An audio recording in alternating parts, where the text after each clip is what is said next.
দীর্ঘ অপেক্ষার পর অবশেষে মুক্তির পথে শবনম বুবলি অভিনীত টলিউডের প্রথম সিনেমা ফ্ল্যাশব্যাক।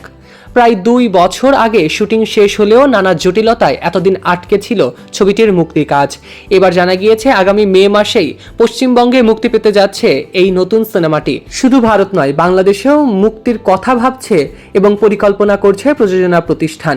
এই সিনেমার মাধ্যমে টলিউডে অভিষেক করবেন জনপ্রিয় ঢালিউড অভিনেত্রী শবনম বুবলি। ছবিটি পরিচালনা করেছেন বাংলাদেশের নির্মাতা রাশেদ রাহা। 2024 সালে শুটিং শেষ হওয়ার পর থেকেই দর্শকদের মাঝে কৌতূহল ছিল কবে বড় পর্দায় আসবে এই সিনেমাটি।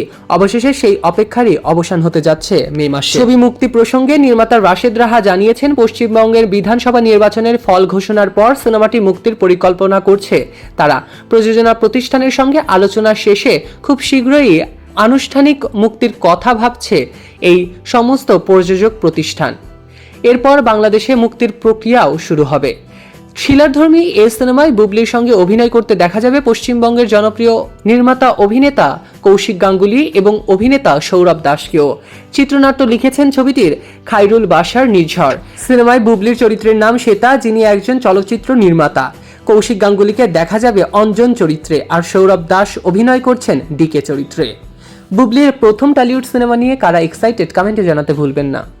সৈকত আহমেদ নূর, সেলিব্রিটি লাইফলাইন।